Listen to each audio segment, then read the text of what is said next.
اور اگر ہم چاہیں تو ہم نے جو کچھ آپ کی طرف وحی کی ہے وہ سب سلب کر لیں، پھر آپ کو ہمارے مقابلے میں کوئی حمایتی نہیں ملے گا سوائے آپ کے رب کی رحمت کے، آپ پر یقیناً اس کا بڑا فضل ہے۔ کہہ دیجئے اگر انسان اور جن سب مل کر اس قرآن کی مثل لانے کی کوشش کریں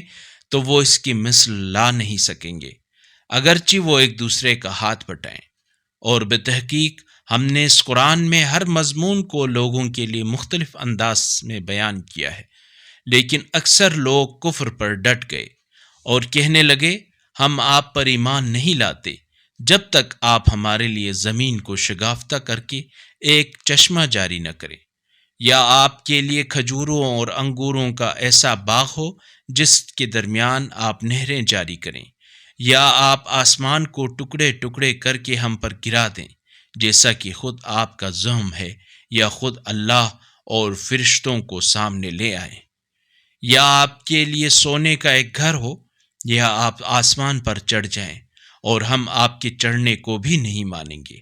جب تک آپ ہمارے لیے ایسی کتاب اپنے ساتھ اتار نہ لائیں جسے ہم پڑھیں۔ کہہ دیجئے پاک ہے میرا رب، میں تو صرف پیغام پہنچانے والا انسان ہوں۔